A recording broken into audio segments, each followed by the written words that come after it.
Welcome into a Thursday, October 10th edition of Daily Faceoff Live, streaming live on the Daily Faceoff YouTube, where you should hit the subscribe button if you have not already. I'm Tyler Yaremchuk. He is our Daily Faceoff insider, Frank Saravalli. Frank, back in the mix after a travel day. Let me just start. How was Utah? It was good. Look, atmosphere blown away. They're excited. I think the players are really excited, and it's funny, they're now kind of embarking on this East Coast swing, playing in some of these venues for the first time, and they're continuing to do work at home. So they're going to come back. They're going to see even more renovated stuff. So I think it's going to be an interesting, sort of arrangement throughout the year as their conditions and facilities continue to improve and improve. Yeah, you mentioned surprises for the players in the locker room. Did you ever find out what any of them were? They actually hadn't seen the full thing really until game day. Like, they had never been in their full NHL locker room because it was under construction. It was a sprint quite literally to the finish. Cool. All right. We are going to talk about everything that went down last night. Look ahead a little bit. Steven Ellis is going to join us for the first next wave of the season. But first, I got to tell you that our show is brought to you by Fountain Tire. You and your family's safety is important. Fountain Tire specializes in tire and auto service, and you don't have to settle for a good deal or good customer service, because at Fountain Tire, they do both. They'll treat your vehicle like it's their vehicle. Maybe you need new tires, or maybe your engine has a little rattle. Stop into Fountain Tire today, and they'll sort you out. Check them out online, fountaintire.com. Frank, last night, a couple of blowouts, a couple of home openers that got spoiled. Let's start in Edmonton, where the Winnipeg Jets rode or flew into town and absolutely smoked the Edmonton Oilers. Let's start with the Oilers side of this, and then we'll talk a little bit about Winnipeg. Edmonton, not a good night on the special teams front at all, and their blue line looked leaky. A guy like Ty Emberson, I thought, really struggled. It is one game. No need to be concerned in Edmonton, but is there maybe just a little chance that their concerns are bigger than we thought heading into the year? Yeah, I think there's a chance of that. I think, look, again, we're talking grand scale, big picture on a 1 to 10 scale. This is a 0. This doesn't even register. This is a team that started slow last year. This is a team that quite capably showed they can work their way out of it. That said, certainly some of the aspects of game one for the Oilers as they raised their Western Conference championship banner at Rogers Place was, why were they so slow in making decisions in their own end? Why did there seem to be so much time and space for the Jets? Why did the Oilers continue to retreat? There didn't seem to be very much aggression from their standpoint, particularly on the back end. So a lot of that timing, things need to improve. Some of those are normal sort of early season adjustments that can be made. I also think there's this dot that has been connected from what was a pretty lackluster and, monotonous, or whatever you want to call, whatever word you want to come up with. It was a slow preseason for this team. And so one kind of bled into the other. And I think you're kind of waiting for this team that's shown to be the switch flippers to turn it on. Yeah, absolutely. I think there were a handful of guys in the preseason who were pedestrian at best, and maybe they just thought, oh, flip the switch on night one, and the switch did not get flipped. Buckaroo in our chat, perennial opening night bed shitters. And yes, if you remember last year, not only was it a 2-9-1 start for the Oilers, it was an 8-1 loss on opening night. Last year was at the hands of the Vancouver Canucks. This year to a Winnipeg Jets team that, myself included, I think people looked at and went, okay, maybe a bit of a step back coming this year. Are you going to get, Vezina, like Connor Hellebuyck won the Vezina last season. They had some in-season moves that also helped them throughout the year with Tyler Toffoli and Sean Monahan. But this Jets team, you look at that forward group, I look at it as going and go, they don't have a fourth line. Like, they have a very solid bottom six. Did I maybe, Frank, to point it directly at myself, did I maybe underestimate the Jets coming into this year? Are they still going to be a real competitive team in that Central? Well, 100% they're going to be real competitive. And that Jets third line, Lowry, Appleton, and Niederreiter, absolutely ate the Oilers' lunch in night one. Yeah, that was abundantly evident. That said, and highlights the depth that they have. This was also our first look at Connor Hellebuyck. No one's surprised. Like, there's not any breaking news lower third on our screen here that says Connor Hellebuck's still good. Like, we knew he was, but this was still our first look at him since a really disappointing playoff run or really short season. disappointing playoff week is kind of what it felt like for the Winnipeg Jets. So will this team be ultra competitive? Will the Jets still be a 100-point team? Yes, I believe all of those things. Some would even label them as the dark horse in the Central. I don't know that I'm willing to go that far, but what is clear is the Jets are a team that works. They're a team that is going to be in a position every single night where they have a chance to win because they have depth, and they're a team that competes and battles for each inch of the ice. Yeah, you get a look at the standings last season. Again, I don't know if it's just because it's the Jets or whatever. You kind of forget, 110-point team last year. And I mentioned the two guys they lost in their forward group. Other than that, running back the same group. Scott Arneal's been around this team for a while. It's not like they underwent any sort of wholesale changes over the summer. Yeah, and not only that, they had a chance to win that division in the final week of the year. I mean, this was a really good team. We were expecting some kind of regression just solely based on the idea that they can't possibly defend as well as they did last year. The mentality might be there, but the numbers are really interesting. Let's go out to the other blowout from last night. It was between the Rangers and the Penguins, and it was New York basically right from the get-go as well. Another 6-0 final in this one, and Igor Shesterkin asked after the game about his extension. He did not want to deliver any comments, but where he did deliver was on the ice with a 29-save shutout. If you come off the heels of rejecting or somewhere around $88 million, Frank, that's a good way to back it up. Do a little bit of walk the walk as well. Yeah, 29 for 29, that'll work. I mean, if you're asking for $90+ million from your team, it's a pretty good reminder to open the season that you're worthy of it. Yeah. Now, I was going to say, from a totally different perspective, we just talked about the Oilers and their start, and I gave it a 0 on the scale of 1 to 10 in terms of worrisome starts. For the Pittsburgh Penguins, it's about, I don't know, somewhere between an 8 and a 9. This is a team that I think could be quickly trending towards bottom 10 in the league. They're really slow. I've talked about that multiple times to start this season. And that was, again, you watch last night's game and you go, okay, that they're reliant on so many things to go right. They need a wake-up call. I don't know where that comes from, what that is, what it looks like, but maybe such a lopsided score to start the season is certainly it. Yeah, like you mentioned, if you're comparing the two blowouts from last night, the Oilers can sit there and go, did it last year, turned it around. If you're Pittsburgh, you're going, oh no, it's more of the same. Like things didn't get turned around last season. So definitely. And the team didn't appear to really get much better. No, on paper, there was nothing really this offseason that leads you to go, oh yeah, there you go. That's a guy who can help us a little bit. They took a flyer on Cody Glass and they added Kevin Hayes. Am I missing anybody? Not really. I mean, this is, you have a team that has missed the playoffs 2 years in a row, that hasn't won a round in the playoffs since 2018. And you've just continued to get 1 year older each time for a team that's already long in the tooth. They're at the point now where they need multiple stars each night to step up in order to have a chance to win. And you can almost guarantee that Sidney Crosby is going to be one of them night in and night out. It's just that he doesn't really seem to have much help around him. Yeah, we're going to talk about Sidney Crosby in a little bit as well. Jeremiah's in our chat. Pittsburgh has a lot more to worry about than the Oilers. I can tell you that much. And he adds, first Rangers opening day shutout since Gump Worsley in 1956, Frank. How about that for a stat? A little Gump Worsley reference for you on a Thursday.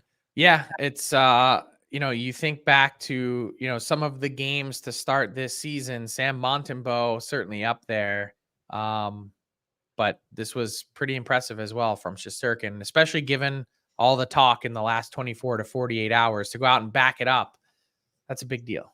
And that is a storyline that I do not think is going to go away anytime soon. Don't tell Johnny Lazarus, but Alexis Lafreniere, 2 points. He's on his way to 100. Yeah, Johnny Lazarus ripped a hole clean through his trousers when he saw that toe drag goal that he fired 5-0. That was a good night from Lafreniere, and that's a guy, Frank, he's heading into his 5th season, and each of his first 4, he improved points-wise, and he had 57 last year. Listen, Johnny will sit here and be like 100-point play. He's not a 100-point player, but point a game maybe? But he certainly has the tools to get there. I would say I really blame Johnny, though, because, Lafreniere off to a good start, and all I see in my feed is laugh, 100. Like it's it just show I can't avoid it. I can't get away from it. From one first overall pick to another, Frank, and Macklin Celebrini, who will make his debut tonight. Last year, Connor Bedard dazzled the league in his rookie season when he was healthy. And with Celebrini, where are we at on expectations for him? We're also going to talk with Steven Ellis about this Sharks team in a little bit, but I know from listening to interviews over the summer, they talked about him a lot on Morning Cup of Hockey around the draft. Is it fair to say this isn't a guy who's coming in and putting up 80 points in his rookie season or 70 points, but a guy who's built to be a solid NHLer? 100%. And look, I don't know what this season is going to look like. I think he's going to meet expectations for sure. What are they? What's a reasonable one? I don't know, 55, 60 points, something in that neighborhood. This guy is going to be a superstar. Zero doubt about that. The physical nature that he plays with, the way that he invites contact, the trust that the coaching staff will have in him to play a complete game. He's as well-rounded of a player that we've seen come out in the draft. And to be all those things at 18, it's one thing to want to invite the physical contact. It's another thing to have a body that's able to withstand it. And so I think that sort of unique combination is going to put him in a great spot for success. I just feel like a lot of what we're going to see this year from Celebrini and the Sharks is not going to be all that different than what the Blackhawks experienced last year with Connor Bedard. One guy, maybe two guys, if you include Will Smith, that for the opposing team, it's so easy to key in on. Shut these guys down. You pretty much walk out with a guaranteed 2 points. That's a difficult spot to be in for an 18-year-old kid to put that on his shoulders. They just don't have the proper and necessary support to be able to put him in a position to go out and chase, a monster season like that. They're not there yet. Someone like a Tyler Toffoli will help, but you need more than that. You need more lines than that. And the Sharks are still operating at a really significant talent deficit relative to the rest of the league. That you see what Chicago went and added this summer for Bedard. That's going to be a type of summer that San Jose is going to need to have next summer. Yeah. There's kind of phases from a fan perspective when your team's going through a rebuild. There's the ugly spot that a team like the Penguins are in, Frank, where it's like, oh God, do we jump in? Do we not? And then there's that really bad period where you need to bottom out and collect the draft picks. And then there's where the Sharks are, where now the young talent's here. And I kind of say like this is the fun phase because you get to watch your young star players start to compete at the NHL level and you get to watch them start to develop. So I do think Sharks fans will have a more enjoyable year than they've had in years past. But in terms of the organization, what's a successful season for them look like? By the way, like these teams are also kind of inextricably linked too, in the sense that look at what the Sharks and Penguins pulled off a year ago, sending Erik Karlsson out east. What went the other way to San Jose was the 14th overall pick, which they then moved up to 11th and got Sam Dickinson, who's also then going to be a big part of what San Jose does moving forward. And then you look at Pittsburgh and the compounding effect of that trade. Not only do you not have your first round pick, but Erik Karlsson's production goes down by 50% year over year. And then he has a rocky start to this year already in training camp. And you're going, oh my God, how do we handle this with a guy that makes $10 million on our cap for each of the next number of years? Not a great spot to be in. And then San Jose is like, oh yeah, we had the chance to add, potentially more lottery ping pong balls with this Sharks pick. And Sam Dickinson's going to be a huge part of what we do moving forward. You see these teams kind of going in different directions that it's hugely important in terms of the build. If you're over in the YouTube chat and you got a question for Frank, or maybe even a question for myself, feel free to drop it in with the hashtag askdfo. We'll get to those in a bit. One more thing to cross off the list before we get to our pal Steven Ellis, Frank. And it's still the first week of the season. We're still in kind of look ahead mode, and everyone's getting comfortable with the year starting. I wanted to talk about some milestones. Our guy Jason Greger put together a great article, 100 stats and milestones to watch for this season. And a couple just to quickly throw out there. We were talking about the Penguins. Sidney Crosby needs just 4 points to sneak into the top 10. He'd be the 10th player with 1,600 in his career. There's a lot of talk about Alex Ovechkin and the goal chase, but I feel like Sid, who again has remained uber productive into his now 20th season in the league, Sid moving into the top 10, it's not getting talked about a lot. I mean, of all the list of achievements of Sidney Crosby's career, it feels like it doesn't, like, you're like, wait, he's not in the top 10? Like, it's one of those things that he's just been so successful. His trophy case is so full that it's like, yeah, that's a given. But here's the thing. The more interesting kind of conversation as he continues to climb this is, has he done enough for you already to be on the NHL's Mount Rushmore? Top 4 all time. Like, is he one of the 4 best players ever?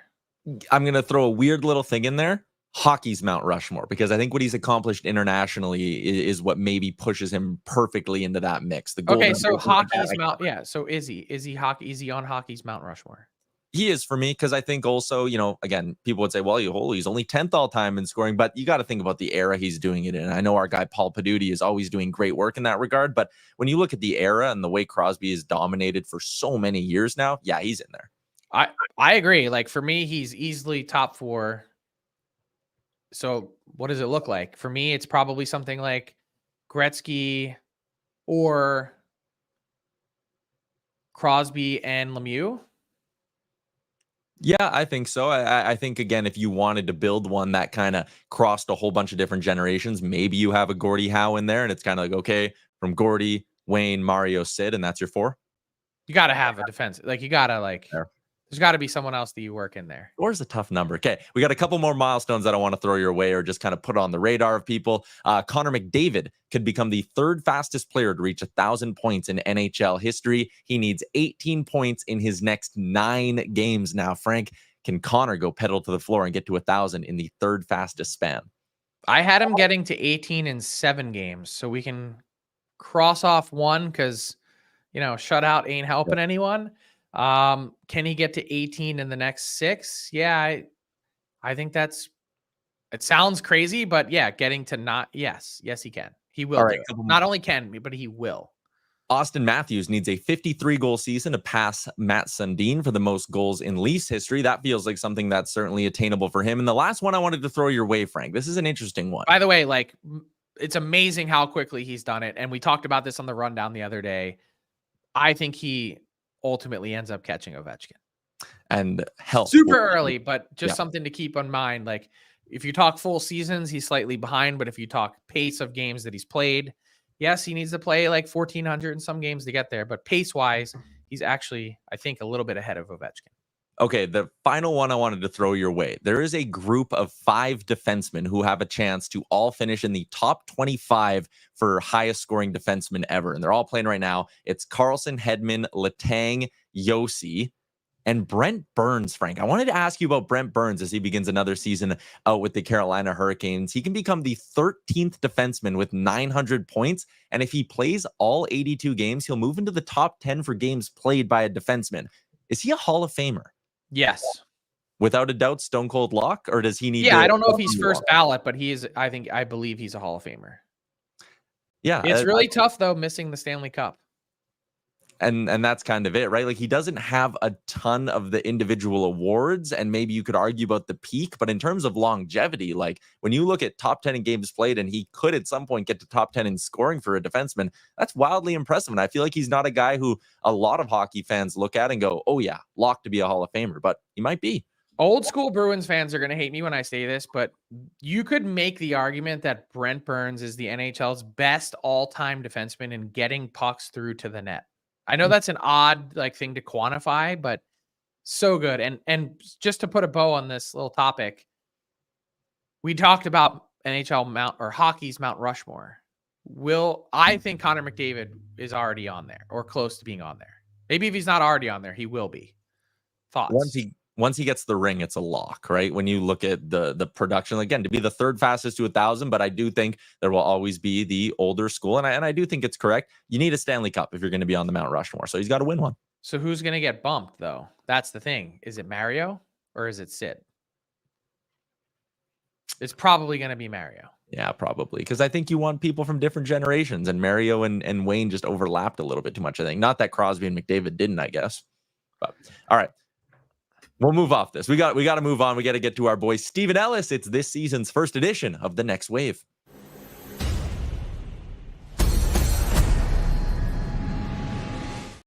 Very excited to welcome our pal Steven Ellis to the show. He is Daily Faceoff's prospect insider. And let's start with the big one. Everyone always wants to talk about awards early in the season. So let's talk about the Calder. Only one time in league history, Steven, has the first overall pick won the Calder in consecutive seasons. It was Nathan MacKinnon and then Aaron Ekblad in 2014-15. You can look at the odds on your screen right here, but let's do this in two parts. Out of that group of favorites, who do you like the most? And then who's someone maybe lower down the list who you think could emerge as a bit of a, call him a sleeper?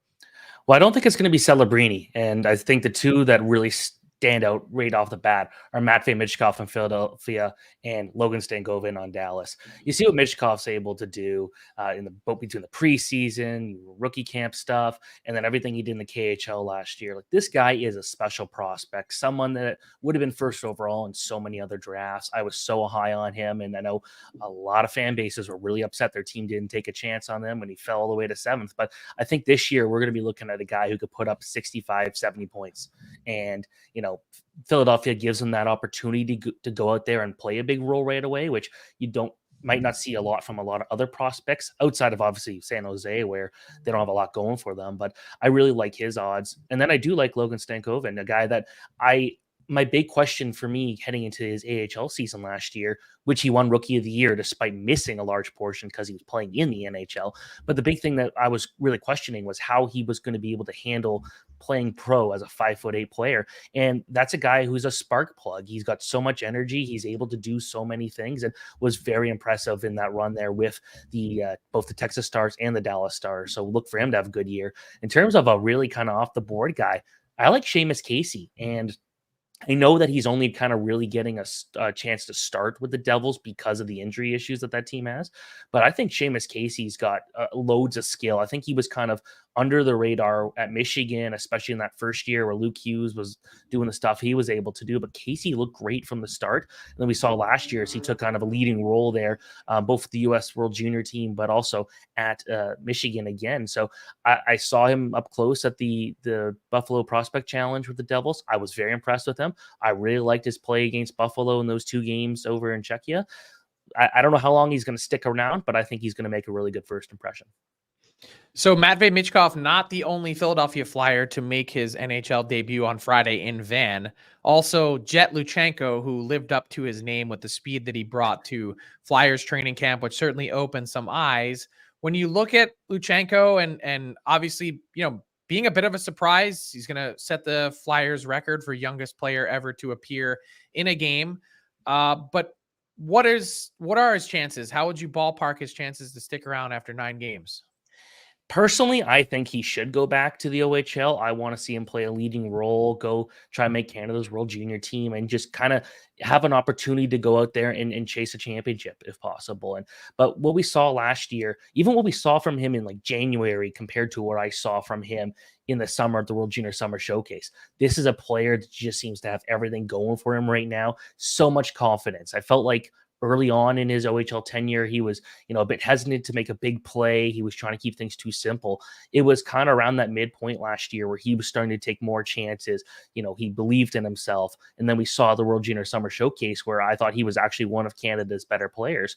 I think this is someone who's just riding high right now. So I want to see him play as long as they possibly can before sending him back to Guelph. But I think that, he's a player that reminds me a lot, at least in his draft year, a lot of Yanni Gourde, who's just got that speed. He's going to work hard. Probably isn't going to be a top 6 player, but he might be, your best 3rd-line player. And you need guys like that. I didn't love the pick at first, but I've really kind of come across that they have they don't need a bunch of Matvei Michkovs out there. They need guys who do other things. And that's what we see of Jet Luchenko, who, again, like you mentioned, one of the fastest prospects right now. I wanted to ask you a little bit about Shane Wright, Steven. He's coming into another year here with the Kraken. And, we're always obsessed with the shiny new toys. So maybe he's a guy who's easy to forget at this point. But is there still high-end upside with a guy like Shane Wright, even if he hasn't hit at the NHL level yet? Yeah, I've been really impressed with his last 2 seasons. I was very high on Shane Wright. Like, I remember watching him when I guess is gonna make me sound old, but I watched him when he was, like, 13 years old playing with the Don Mills Flyers and Burlington Eagles and teams like that, and you always saw a player who was a step ahead of everyone he played against. The big thing for him that's gonna allow him to have a successful career is his mind. I do think he is one of the smarter prospects. He might not go out there and put up a ton of points every single night, although he had something like 50-ish points last year in the AHL, which is very impressive for a player his age. I think with Wright, you're looking at a guy who is going to be a very good two-way player. And a kind of a good comparison is Cal Ritchie, who is currently with the Colorado Avalanche, a guy that, he was a goal scorer at a young age, playing in AAA, goes to the OHL, puts up a lot of points to start, but they molded him into a player who could do a bit of everything. And that's what we saw of Shane Wright. He became a player that is going to be the hardest two-way player out there to play against. He's going to be on the penalty kill. He's going to be on the power play. With Seattle, we're not talking about a guy who's probably going to put up 75, 80 points, but he's going to put over 50 points a season, and he's going to bring that two-way value. So I really still believe in Shane Wright. I still think he's one of my favorite prospects in hockey, and I think he's kind of underrated right now. Yeah, it's interesting. No one's really talking much about Shane Wright. The shine has kind of worn off a bit for sure. The shine is definitely on the Sharks, and we just talked about Macklin Celebrini and Will Smith. How far can those guys take the Sharks this year? What are your expectations? It's funny. You look at the offensive lines, and you can go to dailyfaceoff.com to do that. But you look at some of the guys that, Celebrini might play with, whether it be William Eklund, whether it be Mikkel Gramland, Tyler Toffoli. Like, those are actually some pretty decent players. This team's obviously not going to come close to making the playoffs. But when you're getting Celebrini and Smith surrounded by some quality talent right away, you're not going to force them to have to kind of do all the heavy lifting. They're not going to have to go out there and say, you guys need to go out there and get 60 points this year, or else we're going to be an utter disaster. What is going to bring them down this year is their defense. And I think that's kind of the thing with this group, where I feel like I probably can make the blue line looking at some of these names here. I'm really not a huge fan of this group here. But with these two guys, I do expect that they're going to get over 50 points. I almost feel like Will Smith's going to probably get more points because he's a bit more offensive minded than a guy like Celebrini, who is just a better all around player in general. I think he's going to be given a lot more defensive responsibility than a guy like Smith. So I think if you're putting a money on who you think is going to be the higher output guy right now, it's going to be Will Smith. Long term, they're your number one and number two centerman, it's hard to be any better than that. Like, that's unbelievable. That's a great group. The Sharks do have one of the best prospect pools in the NHL. Those two guys are kind of leading the way. If you get a chance to go see the San Jose Barracuda, they are going to be loaded this year. But when it comes to this year, don't expect much, but it's going to be a lot more fun to watch when you've got your two cornerstone guys doing what they're able to do. Maybe just maybe the Oilers missed Cody Ceci last night. Well, that's kind of sad. That says a lot about the state of the Oilers blue line. Steven, appreciate your time as always, man. Look forward to doing this throughout the year. Yeah, thanks so much.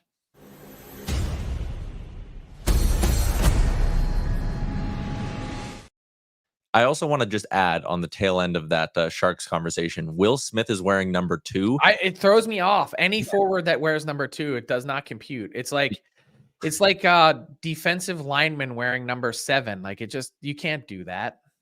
It feels illegal. Also, as a hockey fan, it's like whenever I watch another sport and someone's wearing 99 and I'm like, I know that's allowed, but it doesn't like register. I'm like, that feels illegal still.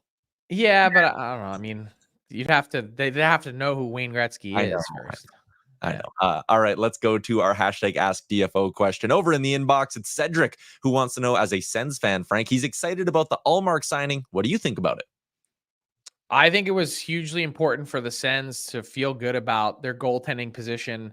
Look, it's interesting because when you look at Ullmark, and the term was also important here for someone of his age, you're not giving out a 7 or 8 year deal, so you probably have to pay a little bit more on the AAV, but their goaltending has been in flux. They haven't been able to get it right, spanning back to last regime. They had to address it this offseason. They went out a guy who's recently won a Vezina. So 8.25 seems to be right in that ballpark and neighborhood after the deal that Swayman got. Half the term, same AAV, and he's 6 years older. So it makes sense. Yeah. Let's move along to our daily bets for the day, brought to you by Bet365, the largest sports betting platform globally. You can sign up today, get in on a huge range of markets by using, boom, that promo code right there, daily365. Whatever the moment, it's never ordinary at Bet365. We got playoff baseball. We got a loaded night in the NHL as well. And this is my first play, a nice, easy money line. Pittsburgh struggled last night. Pittsburgh's playing again. Detroit should be very hungry and very motivated to start this season on a high note. Give me the Red Wings at -140 on the money line. And I love the same game parlay tool. I am going with Boston to win and David Pastrnak to be the key driver. 4+ shots on goal for David Pastrnak, an anytime goal scorer, and the Bruins on the puck line. Sam Montembeault was incredible last night. I do not think there's another shutout coming for the Montreal Canadiens, who did get outshot pretty bad in that hockey game. So give me Boston to beat Montreal in Boston's home opener. Frank, what do you think of those two? I like it. Leafs did throw almost 50 shots on net, and Montembeault came up big.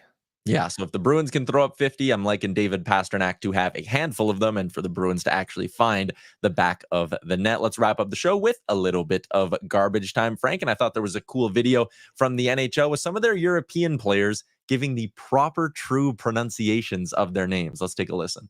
Ash Hertel, Sebastian Aho, Rasmus Sandin, Pius Sutter, Martin Fehervari, Juuse Saros, Philip Hranek, William Eklund, Eric Chernak, Nico Hischier, JJ Peterka, Fabian Zetterlund, Petra Mrazek, Ukko-Pekka Luukkonen, Martin Nečas, Juraj Slavkovski, Karel Vejmelka, Teuvo Teräväinen, David Pastrnak. That's in Czech. In America, you can say David Pastrnak. I guess. I don't know. I don't care. It's fine. See, that's the thing. Pastrnak just did what every NHL, like you go into a locker room and you say, hey, how do you pronounce your name correctly? They go, I don't care, whatever. And you're like, no, dude, like I want to get it right. Please tell me I want to say it correctly. Whatever you want. You're like, that's not how it works. Just tell me, just give me the authentic and I'll try and anglicize it from there. Yeah, I do a little bit of play-by-play on the weekends here in Edmonton, and there was a player once on the Golden Bears who, I forget the last name now, but it was one of those where like it could go either way, and I was like, hey, how do you say your name? He's like, doesn't matter, like you can say it like this. I'm like, cool. Do half the season prepping for a game. His mom comes to the booth and it's like, hey, I've been watching the games all year. You're saying his last name wrong. And I was like, whoa, he told me how to say it. Oh my God. It happens more than you think. And there's some guys that halfway through the year also say, hey, I'd like it actually pronounced like this. And it's like, well, we asked you in the beginning. You should have just said it then. Anyway, Ukko-Pekka. We're always striving to get it right.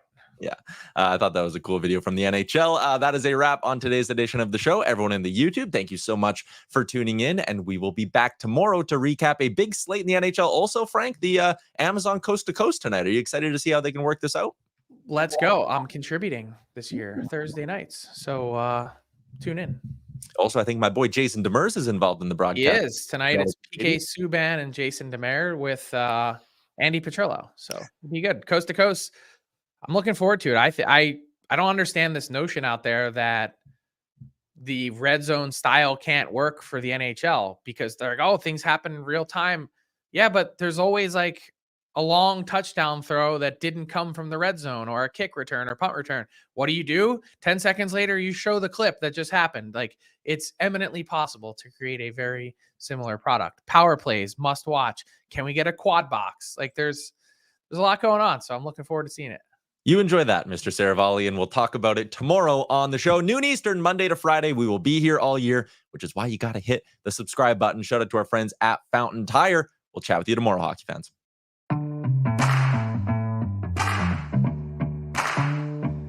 What's up, hockey fans? If you enjoyed that video, then you're going to want to hit the subscribe button to not miss any of our content. From daily live shows with Frank Saravalli to analysis from former NHLers to exclusive interviews with some of the biggest names in the hockey world on Frankly Speaking. You're going to want to hit that subscribe button and stay up to date with everything going on in the hockey world.